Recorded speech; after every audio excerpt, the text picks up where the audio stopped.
Formidable. Vous m'entendez bien, ça va? Bon, bonjour, merci d'être là pour cette présentation qui s'appelle « Mettre le vide fertile au service des créateurs ». Alors, le vide fertile, c'est au départ un concept d'analyse qui a été beaucoup développé par les théoriciens, notamment quelqu'un comme Vincent Baker, donc, qui est l'auteur de Dogs in the Vineyard, Apocalypse World, plein d'autres jeux. Frédéric Sintès, qui malheureusement n'est pas là avec nous aujourd'hui, mais a beaucoup abordé également ce concept. Et c'est à la fois un concept, mais aussi un outil pour créer des jeux qui est extrêmement puissant. Je vais essayer de vous le montrer.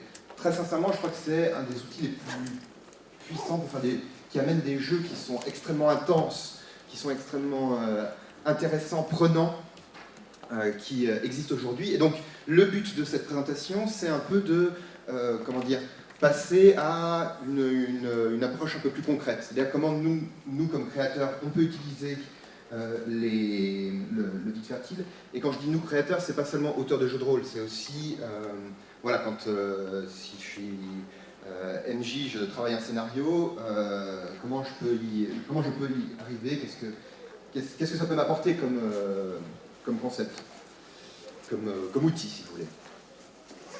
Voilà, donc juste rapidement pour me présenter, donc, je suis auteur de jeux de rôle, j'ai publié 2 jeux, l'un qui s'appelle Monostatos, qui est de la fantasy héroïque libertaire, on va dire ça comme ça, un autre sur la cuisine qui s'appelle La Saveur du Ciel, il y en a un 3e qui devrait arriver cette année, on croise les doigts.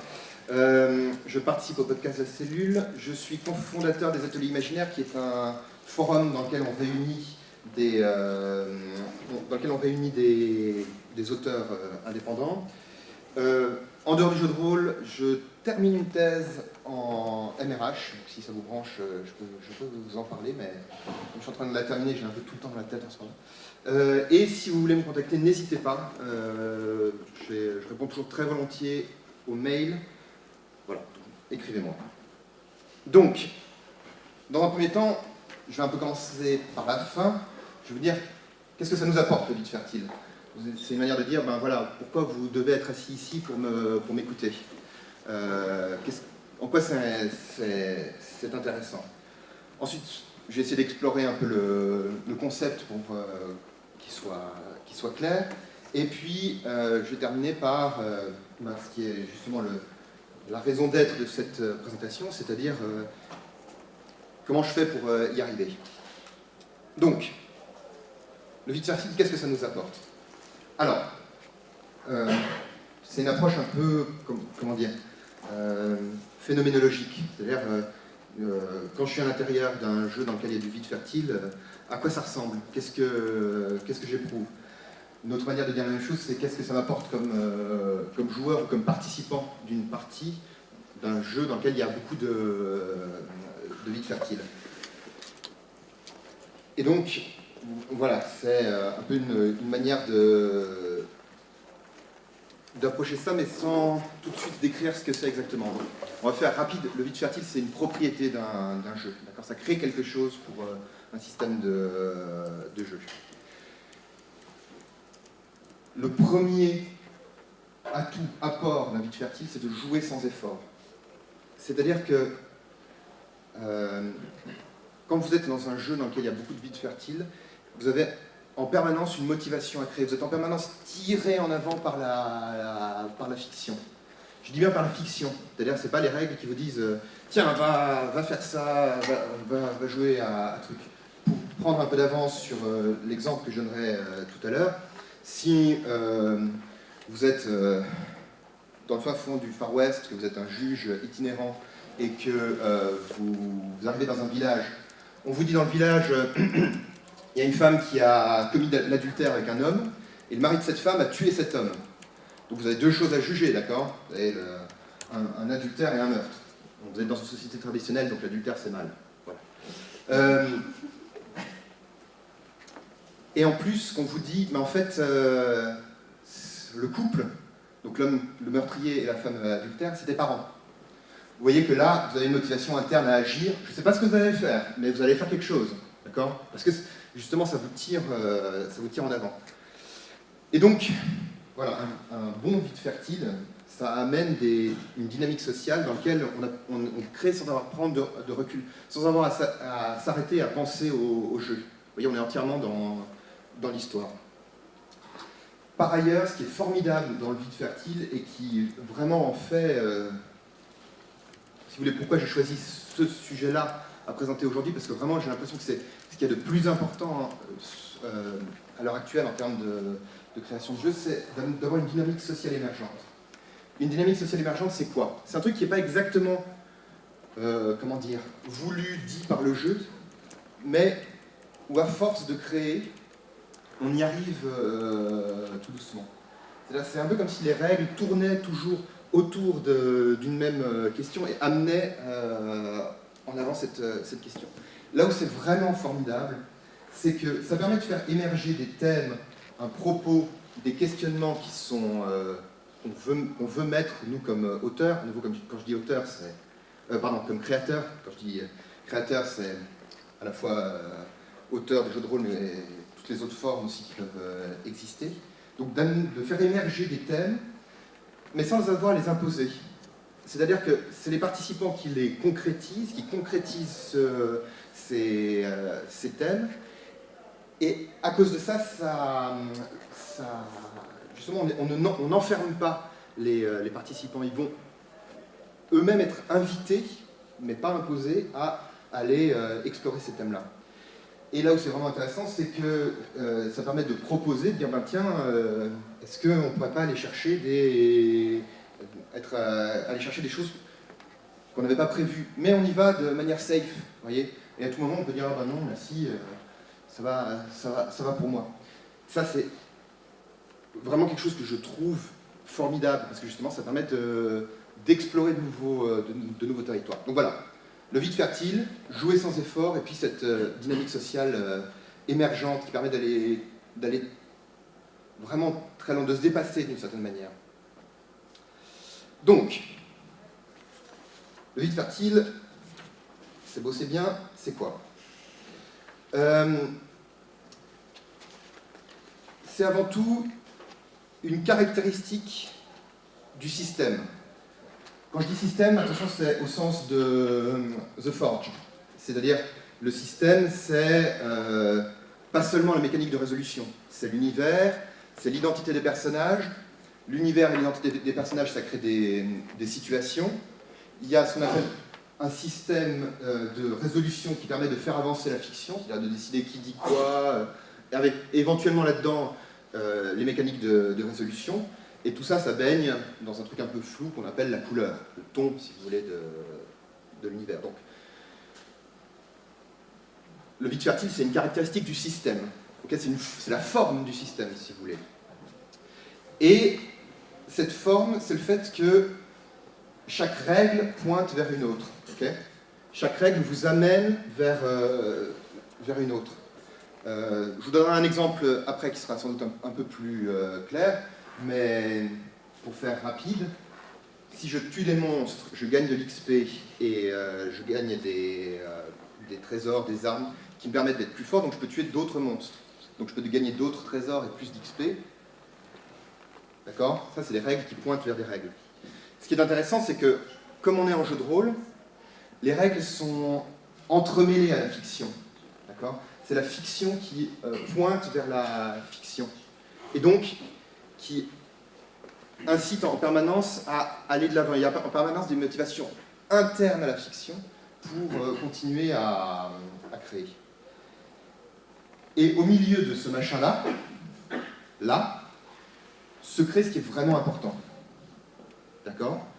C'est-à-dire, c'est là que apparaît ce qui est vraiment ce qui nous intéresse. Vous remarquerez qu'à aucun moment les règles ne pointent directement vers le centre.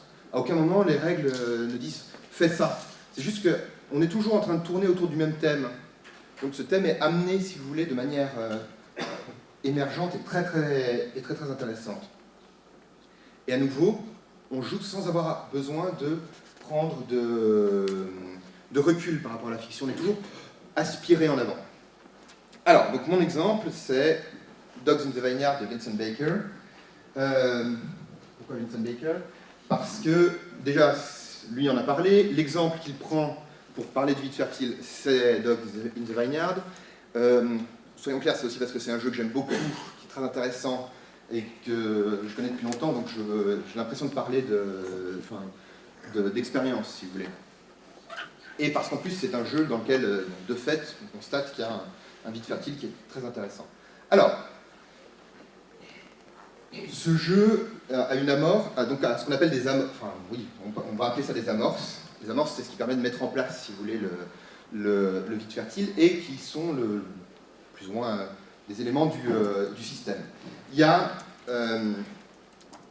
un univers qui est l'univers au début du Far West, au début du 19e siècle.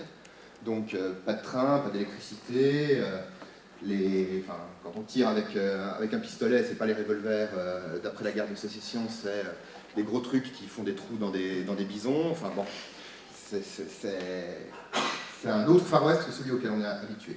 Ça se passe dans des communautés plus ou moins mormones, mais enfin c'est un peu comme, je sais pas, Rokugan c'est plus ou moins, L5K c'est plus ou moins le Japon médiéval, quoi. Enfin, vous voyez, cette espèce de... Donc, c'est dans une société traditionnelle, avec des gens très religieux, qui ont une certaine conception de Dieu, etc., etc.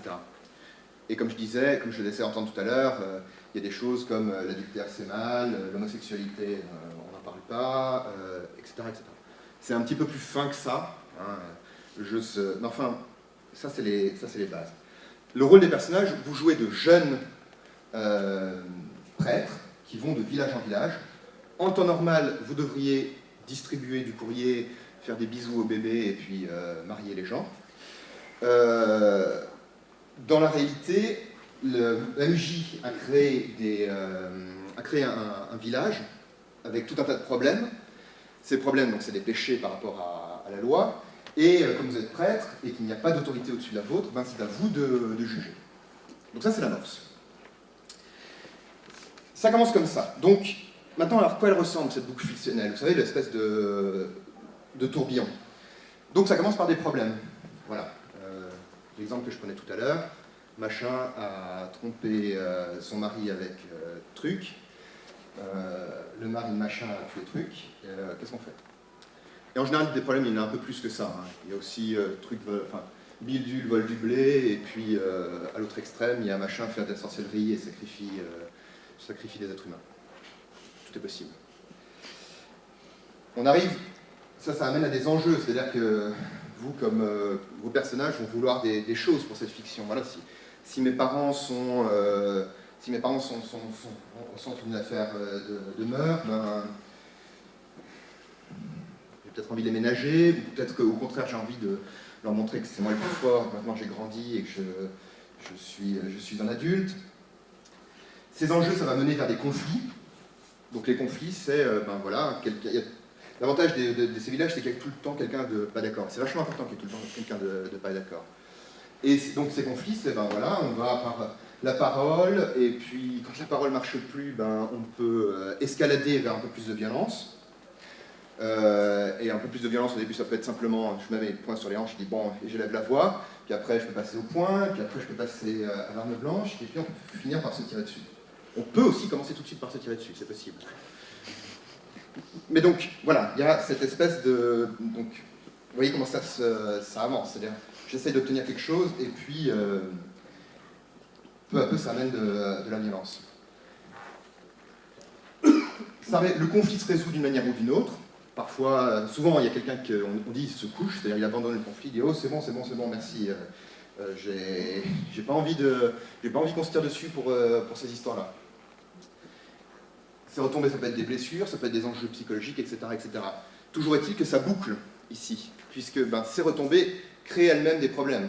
S'il y a quelqu'un qui pisse le sang, qui est en train de mourir par terre, que vous êtes obligé de le sauver à pleine vitesse parce que votre copain l'a buté parce qu'il l'a regardé de travers, ça m'est arrivé, j'ai eu des parties de Dogs comme ça, et ça va créer quelque chose, vous voyez, il y a à nouveau des problèmes, donc des enjeux, donc du conflit, et puis on continue. Un autre exemple, c'est mon frère est un voleur, il a volé du grain parce que il y a toujours une bonne raison. C'est ça ce qui est intéressant, s'il y a toujours une bonne raison. Si je juge trop durement, si je juge mon frère selon la loi, je ne sais pas ce qu'est la loi, mais je le juge selon la loi, il y a la famille qui va venir et dire non mais attends, tu plaisantes, c'est ton frangin, fais un effort. Inversement, si je dis bon, bah, c'est mon frangin, allez, je suis sympa, etc. Et les gens du village, la personne à qui on a volé du blé, qui va dire hey, tu l'as laissé partir parce que c'est ton frangin, c'est pas normal. Et on continue comme ça. Donc si vous voulez, ce qui est intéressant, c'est que le conflit appelle le conflit. Okay, c'est ça la boucle fictionnelle de Dogs. Il peut y avoir plein d'autres types de boucles fictionnelles, mais ça c'est celle de Dogs. Et il y a toujours une bonne raison fictionnelle d'agir. Okay, quand je dis fictionnel, c'est un mot un peu bizarre, particulier ici, parce que, vous voyez, j'ai mis des flèches, là c'est très clair, là c'est très sombre. Pourquoi? Parce que quand c'est très sombre, on est proche de la... Enfin, ça n'a pas de connotation, hein, mais on est proche des mécaniques de résolution. Okay, le conflit et l'escalade, on est très proche des... On est vraiment dans la mécanique de résolution avec les dés, on lance les dés, etc. Le problème, c'est quelque chose de fictionnel, si vous voulez. Mais, à nouveau, ça c'est motivé par la fiction et c'est entremêlé à la fiction. Puis l'enjeu et les retombées, c'est un peu entre les deux. Et donc, au centre, la dynamique sociale émergente, c'est la création de dilemmes. Okay, la création de dilemmes et, par ailleurs, d'arriver à se définir soi-même comme personnage. C'est-à-dire, moi je suis un jeune prêtre, qu'est-ce que je veux pour moi-même et pour qui je suis? Est-ce que je suis un fanatique? Est-ce que je suis quelqu'un qui fait appel à la violence, pas à la violence? Et c'est pas quelque chose qu'on peut déterminer, c'est quelque chose uniquement qu'on peut voir face au problème et en le jouant. Et donc, on s'interroge sur ces valeurs, on se construit, c'est pour ça que c'est important que les prêtres soient jeunes, et par ailleurs ça se fait de partie en partie. C'est un jeu qui est plutôt fait pour être joué sur 3 à 5 parties, puis d'une partie à l'autre, le MJ va créer un nouveau village dans lequel il va interroger. Ah, t'as été pendant tout le précédent village complètement non violent, ben, on va voir si je ne peux pas te convaincre du contraire, vous voyez. Donc là aussi, il y a une espèce de double boucle fictionnelle. Il y a une boucle durant la partie et de partie en partie. Rapidement, juste qu'est-ce que le vide fertile n'est pas? Parce que malheureusement le terme est un peu... Enfin bon, le terme est ce qu'il est. Je ne voudrais pas qu'il y ait de confusion. Donc le vide fertile n'est pas un manque du jeu à combler. Okay, le vide fertile, c'est pas un morceau de l'univers à compléter en cours de partie, c'est pas des règles à inventer. Le vide fertile n'est pas un espace de créativité.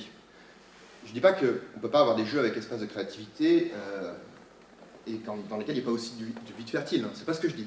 Je dis simplement que le vide fertile n'est pas une proposition du jeu à créer quelque chose.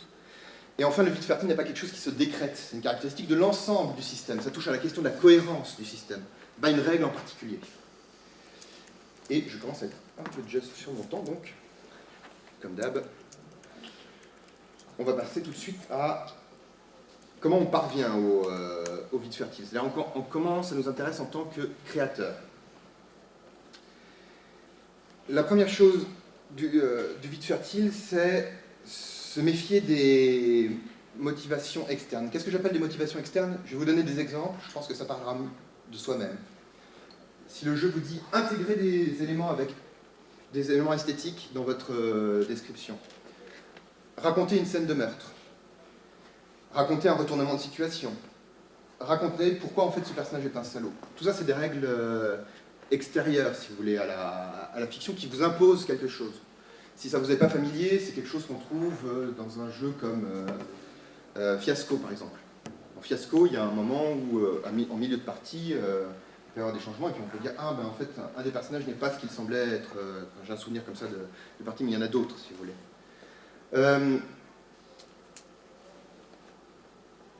Oui, alors donc c'est souvent des motivations externes à créer. C'est-à-dire qu'on dit « Invente tel truc ».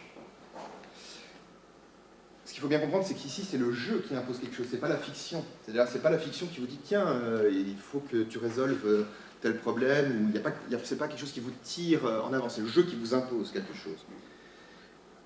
Donc, ouais, et alors en termes à nouveau, comment dire, subjectifs, phénoménologiques, c'est l'élément sont souvent étrangers à la fiction.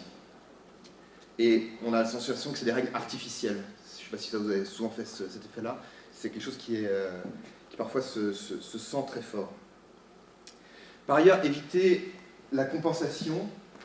La compensation, au sens où il faudrait inventer, il faudrait se forcer à des comportements pour que le jeu reste intéressant. Des comportements pendant la partie. Donc par exemple, devoir improviser des règles en cours de jeu. Se forcer à certains comportements pour s'assurer que la partie reste intéressante ou cohérente. Ça, c'est un truc aussi que vous connaissez. En tant que meneur de jeu, je décris un événement afin de m'assurer que les scénarios se réalisent, même si ça me semble forcé dans la fiction. Vous voyez, imposer un truc. Là, c'est souvent qu'il y a quelque chose où le système est un peu incomplet ou déficient. Je me rends compte d'ailleurs en le disant que le dernier exemple n'est sans doute pas le meilleur. Soyons clairs, ça ne concerne pas le travail en amont. La création de scénarios, créer l'univers, créer des règles avant la partie, ça n'est pas de la compensation. C'est du travail de... C'est pour ça que je disais que la personne qui crée un scénario est créateur, d'accord, créatrice. Donc, pour vous faire un peu un résumé de tout ce que je vous ai dit, quand vous concevez votre jeu, où sont les boucles fictionnelles de votre jeu, voyez ? À quel endroit la fiction alimente-t-elle la fiction? Est-ce que chaque comportement qui est attendu des participants est justifié dans la fiction à chaque temps de la partie? Est-ce que mon système est complet? Est-ce que je donne tous les outils pour que les participants puissent mener les parties à bien? Durant un test, donc là c'est là que sur le front, si vous voulez, c'est là qu'il faut avoir un côté un peu plus s'intéresser à ce qui se passe. Est-ce qu'il y a des comportements qui semblent forcés? Est-ce qu'il y a des... donc ça, le forcé, c'est les côtés négatifs. Sur le côté positif, est-ce qu'il y a des dynamiques qui se répètent, qui émergent, qu'on n'avait pas voulu, qui émergent de partie en partie? Soyons clairs, hein, parfois, le vide fertile, c'est un truc qui arrive, on ne l'a pas prévu. Vous voyez, c'est juste ça se fait, d'une certaine manière. Et je terminerai en nuançant un petit peu tout ce que j'ai dit jusque-là. C'est-à-dire que des jeux avec des règles, des motivations externes, de bons jeux avec des règles, avec des motivations externes, ça existe. Des jeux avec un vide fertile, avec une motivation externe, ça existe. Si vous connaissez Prosopopée de Frédéric Sintès, dans Prosopopée, il y a une grosse imposition à créer. Mais bon, c'est dans tout un cadre particulier. Tout ça pour dire que le vrai problème, c'est que s'il y en a, en général, quand il y en a trop, quand ça envahit, c'est un truc auquel il faut... C'est plutôt une mise en garde, si vous voulez, que je donne sur les règles artificielles et la compensation. Voilà donc. Dans Scaramouche, son maître d'armes lui dit si vous serrez trop votre épée, vous l'étouffez. Si vous ne la serrez pas assez, elle s'envole. Voilà, c'est un peu la même chose. Okay, si vous mettez trop de règles pour imposer à vos participants ce que vous voulez, enfin, ça risque de... Vous n'aurez pas de vide fertile. Il y a des gens qui aiment ça. Hein, je veux dire, c'est pas une... Mais en tout cas, le vide fertile risque de crever. S'il n'y en a pas assez, justement, comme on sera tout le temps obligé de prendre du recul, le vide fertile ne se fera pas non plus. Voilà, si j'avais eu plus de temps, je vous aurais parlé du modèle GNS, du Maelstrom, qui sont des théories qui sont très connexes et qui, toutes les deux aussi, s'intéressent aux dynamiques sociales de la partie. Pour sortir un peu du jeu de rôle, je vous invite beaucoup à lire la sociologie stratégique et systémique de Crozier et Friedberg, donc notamment un bouquin qui s'appelle L'acteur et le système, c'est dans le titre, et qui justement est une sociologie qui s'est intéressée et qui, moi, personnellement, m'a permis de comprendre tout ça, m'a permis de comprendre des histoires de dynamique sociale, de groupes, d'organisations, à partir de règles soutenues par des règles. Voilà. Et ça, c'est la page de définition, enfin de référence. Merci beaucoup.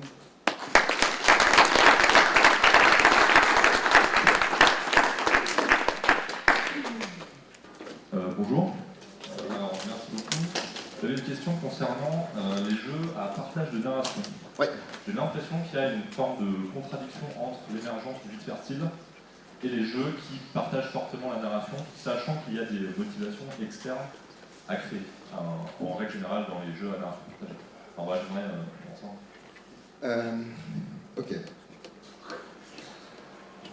Alors, Dogs of Vanilla est un jeu à large partage de narration. dans le sens où les personnages ont une grande liberté. La difficulté, c'est que je ne sais pas exactement ce que tu entends quand tu dis Frédéric Sintès, à nouveau. C'est un peu le fantôme, hein, mais c'est le maître Jedi qui m'a tout appris. Si tu veux, ne parle pas de partage la relation large, il dit que c'est plus ou moins large, c'est un spectre. Ce que justement j'essaye de dire avec cette présentation, c'est qu'il arrive un moment où si tu déstructures trop les structures, les règles habituelles de fonctionnement d'une partie de jeu de rôle, ben, tu ne peux plus avoir ces moments de vide fertile, si tu veux, ces dynamiques sociales émergentes, qui justement, c'est un peu, il faut des règles mais pas trop. Je sais que c'est un peu une réponse un peu ni fille ni raisin, mais c'est ça le cœur de ce que j'essaye de dire là. Dieu sait que le large partage de narration, c'est presque ma marque de fabrique et c'est presque dans mes gènes. Mais voilà, le vide fertile, c'est, je crois, une bonne jauge pour se dire est-ce qu'il y en a trop ou pas assez. À nouveau, s'il y a parmi vous des gens qui adorent des jeux dans lesquels il y a des règles artificielles, des règles très fortes, des jeux comme, je pense à Fiasco par exemple à nouveau, il y a Hell for Leather, le nom de l'auteur m'échappe, enfin, il y en a plein d'autres. C'est tout à fait possible de s'amuser comme ça, c'est juste c'est pas la même chose. Voilà, et peut-être que je ne l'ai pas assez précisé, mais j'ai le sentiment que le vide fertile est quelque chose qui n'est pas encore assez exploité, ou en tout cas on pourrait s'y pencher plus. Le but de cette communication, c'est aussi d'inviter, de dire, tiens, si on allait voir ce que ça peut donner. Après on peut dire, c'est nul et j'en veux pas, mais à un moment on disait toujours, on goûte avant de dire qu'on n'aime pas, quoi.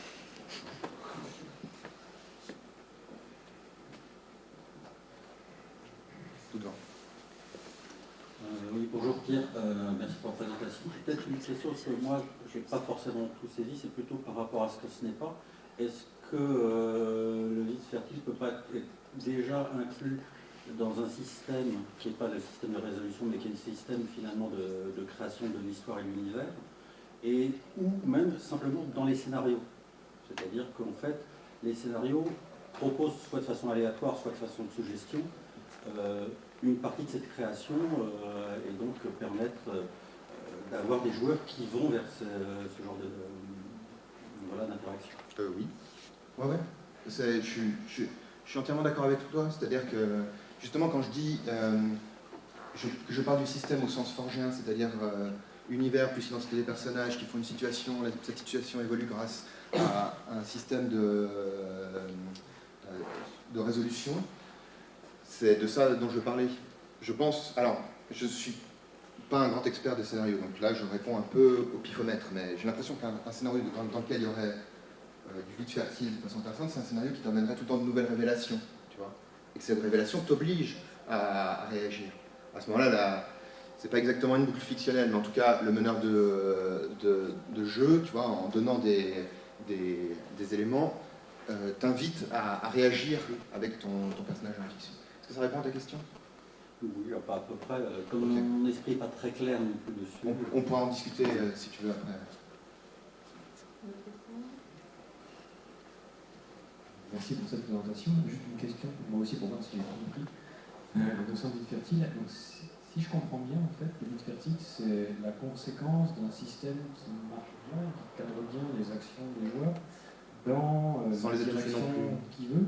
Sauf qu'en fait, le vide fertile, si je comprends bien, c'est un peu le moment où on oublie que c'est les règles qui nous amènent à agir comme ça et à penser comme ça, et où on peut s'immerger confortablement dans la fiction. Oui. C'est un peu pas ça? Alors, comme tu dis, j'ai l'impression que ça fait de la manipulation, tu vois, des gens. C'est pas non plus ce que je veux dire, attention. C'est-à-dire qu'on n'oublie pas entièrement qu'on est en train de... Tu n'es pas un vide manipulateur.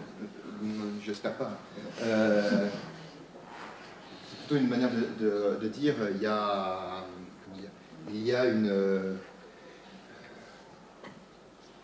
les moments de dynamique sociale émergente qui résultent d'un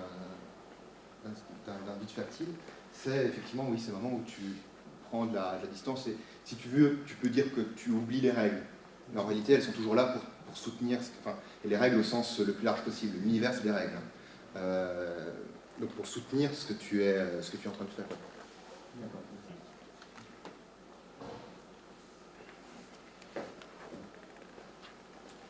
Bon, moi, du coup, je reprends un peu ce que tu disais juste avant. Je n'avais pas prévu forcément que ça parte là-dessus. En fait, dernièrement, le jeu de rôle s'est quand même un petit peu positionné contre un petit peu le dirigisme et surtout l'illusionnisme, finalement, l'idée que les joueurs, fallait pas leur donner de fausses libertés, leur faire croire qu'ils étaient libres, alors qu'en fait, c'était complètement manipulé. Est-ce qu'il n'y a pas un risque, effectivement, du coup, on revient sur le thème de la manipulation. Est-ce que c'est pas une nouvelle forme de manipulation, cette fois non plus issue du meneur de jeu, mais peut-être quelque part issue de l'auteur du système, quoi? Ben, non, justement pas. Enfin, ce que j'essaie de montrer, c'est que justement, ce qui est intéressant dans ce genre de dynamique, c'est que, ça c'est un truc dont je parle d'expérience, c'est que tu sais toujours de quoi ça cause, tu vois. Ce qui est intéressant, c'est que parfois tu te surprends toi-même. C'est ça ce qui est, si tu veux, ça t'amène à te dépasser d'une certaine manière comme joueur. Je pense à un jeu comme Prosopopée, qui est un jeu qui a une connotation zen, écolo très forte, et parfois on crée des situations, des éléments, des objets, des lieux qui sont terriblement beaux, et on se dit mais d'où ça sort, quoi.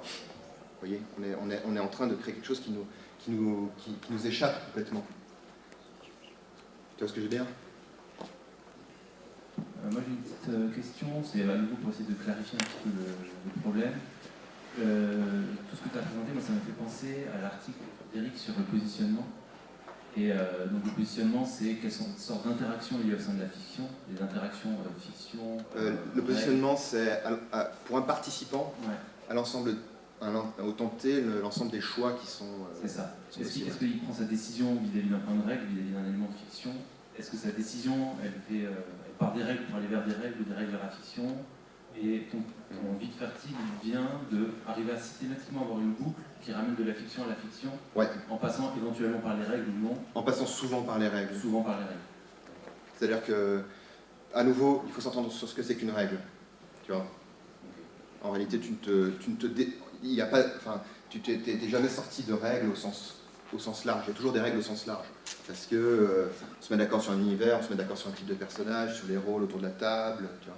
En gros, tout le fond du vide fertile, c'est que les joueurs explorent de par eux-mêmes parce que le jeu les motive, les règles les motivent, la problématique du scénario les motive, et que c'est pas pour faire plaisir au MJ, parce que le MJ leur demande, parce qu'ils attendent, ils se disent, les autres joueurs attendent de moi que je fasse ça, et donc c'est en fait créer une sorte d'émulation par la thématique, par le scénario, par Merci, la Adrien. récompense. C'est exactement ça. Ouais. Merci beaucoup. J'aurais pas mieux formulé, ouais, c'est ça. J'aurais continué dans la tentative de clarification. Je voulais avoir ton regard là-dessus. Ma compréhension en fait, du vide fertile et de ce qui se passe dans Dog and the c'est qu'en fait ce jeu est une machine à avoir des dilemmes moraux. Oui. Or, cette machine à avoir des dilemmes moraux n'a pas de système de résolution de dilemmes moraux.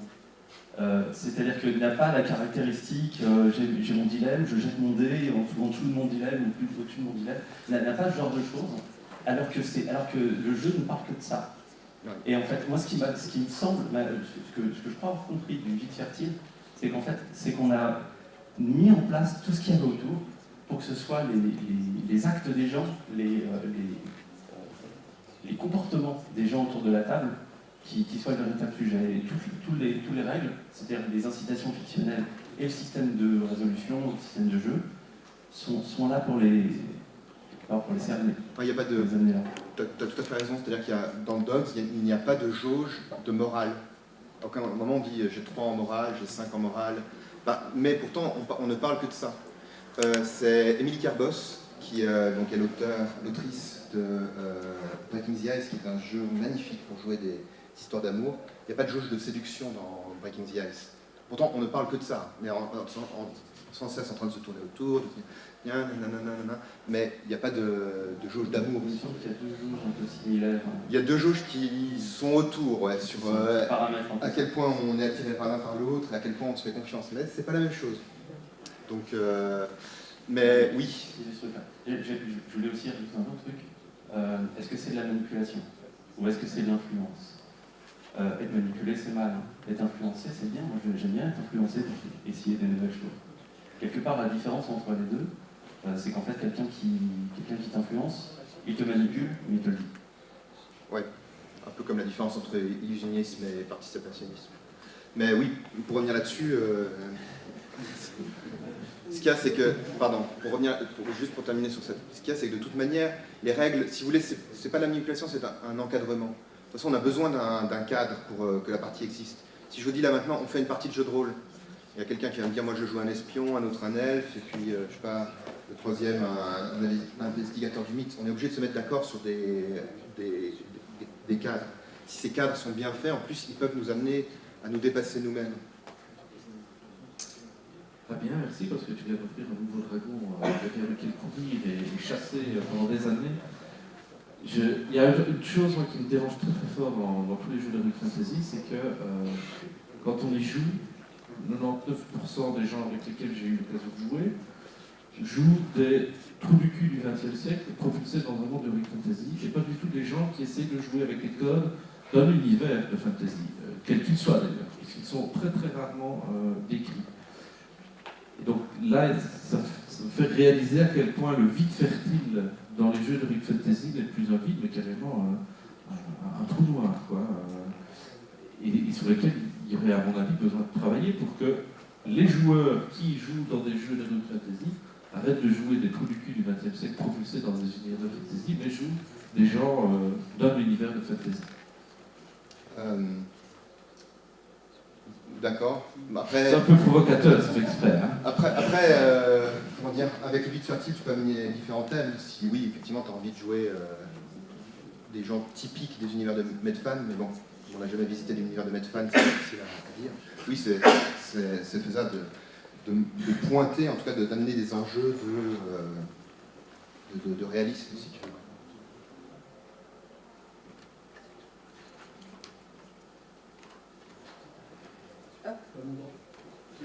C'est juste pour se défendre sur la manipulation. Pas longtemps. Ah bah c'était la toute dernière en fait. Non mais là on peut plus là, parce que sinon on va prendre du retard. On peut un peu. Allez, la toute dernière. Finalement, si le cadre est connu et que les gens acceptent de jouer à ce genre de jeu, par exemple la Bugs, ils sont au courant du plot où on joue, ils savent qu'ils vont jouer une espèce de police religieuse. Donc c'est pas tant de la manipulation que peut-être les pousser à jouer des dilemmes, parce que c'est un peu le propos du jeu. Ouais. Mais... Ce serait de la manipulation d'intégrer ça à Pathfinder ou d'autres par exemple. Oui, il n'y a pas de mensonge. Voilà.